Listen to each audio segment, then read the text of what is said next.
ఈ విధంగా ముక్కలుగా చేసేసుకోవాలి. పాకం కూడా చాలా బాగా వచ్చిందండి. తీగ పాకం మంచి పాకం వచ్చింది. ఈ విధంగా ముక్కలుగా కోసి డబ్బాలో స్టోర్ చేసి పెట్టేసుకొని రోజు తీసుకుంటూ ఉంటే హెల్త్ కూడా చాలా మంచిది. మీరు చేసి చూడండి. మీకు కనుక వీడియో నచ్చినట్టయితే లైక్ చేయండి, షేర్ చేయండి, సబ్స్క్రైబ్ అవ్వండి. మా వీడియోలు చూస్తున్నందుకు thank you friends. Hi friends, ఈరోజు హెల్దీగా పప్పులతో చిక్కీ చేసుకుందాం. వేరుశనగ పప్పులు ఒక 500 గ్రాములు, నువ్వులు 100 గ్రాములు, అవిసె గింజలు 100 గ్రాములు, పుట్నాలు 200 గ్రాములు, ఎండు కొబ్బరి 100 గ్రాములు, బెల్లం 800 గ్రాములు, నెయ్యి ఒక 1/2 కప్పు, ఇలాచీలు ఒక 10 తీసుకోవాలి. ఇప్పుడు వేయించి పొట్టు తీసుకున్న ఈ పప్పుల్ని ఒక పళ్ళెంలో పోసేసుకుందాం. ఇవి కూడా శుభ్రం చేసి వేయించుకున్నవి. నువ్వులు, అవిసె గింజలు కలిపేసుకోవాలి. పుట్నా పప్పుల్ని దోరగా వేయించుకుందాం. పప్పులు వేగాయి, పళ్ళెంలో పోసేసుకుందాం. ఇప్పుడు కడాయిలో కొద్దిగా నెయ్యి వేసి ఎండు కొబ్బరిని కూడా వేయించేసుకోవాలి.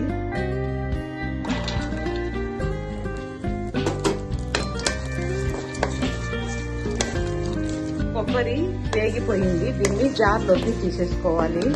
ఇప్పుడు ఇదే కడాయిలో బెల్లం వేసేసుకోవాలి. 1 గ్లాసు నీళ్లు పోసి కరిగించి పాకం పట్టుకోవాలి.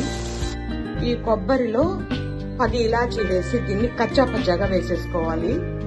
ఈ విధంగా వేసేసుకొని పప్పుల్లో కలిపేసుకోవాలి. ముందుగానే పళ్ళానికి నెయ్యి రాసి పెట్టేసుకోవాలి. పాకం ఉడుకుతుందండి, చూసుకుంటూ ఉండాలి. ఒక పళ్ళెంలో నీళ్లు పెట్టుకొని పాకం చూసుకుంటూ ఉండాలి. ఇప్పుడు ఈ బెల్లం పాకంలో నెయ్యి వేసేసుకోవాలి.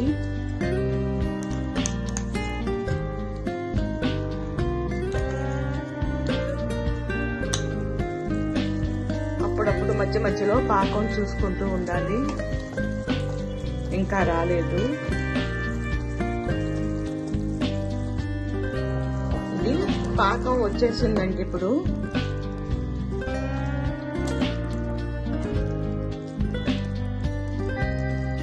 సిమ్లో పెట్టేసుకొని ఈ విధంగా తీగ పాకం రావాలి. ఇప్పుడు దీనిలో పప్పులు పోసేసుకోవాలి.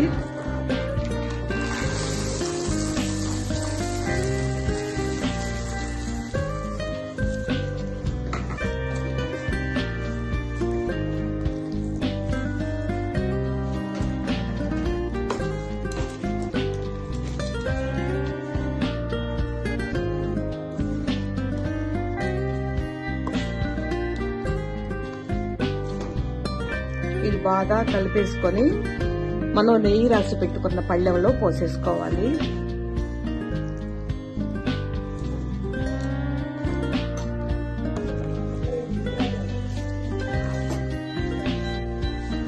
ఈ విధంగా పళ్ళెంలో పోసేసుకొని చల్లారనివ్వాలి. ఇంత సర్దేసుకోవాలి.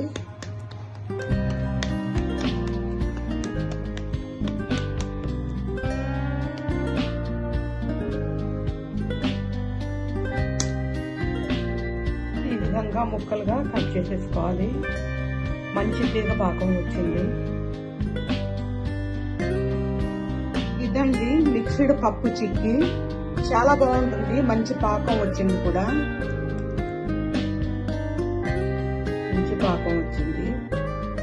దీన్ని ఈ విధంగా ముక్కలుగా చేసి డబ్బాలో స్టోర్ చేసుకొని రోజు తీసుకుంటూ ఉంటే ఆరోగ్యానికి చాలా మంచిదండి. మీరు చేసి చూడండి. మీకు కనుక వీడియో నచ్చినట్టయితే లైక్ చేయండి, షేర్ చేయండి, సబ్స్క్రైబ్ అవ్వండి. మా వీడియోలు చూస్తున్నందుకు థ్యాంక్ యూ ఫ్రెండ్స్.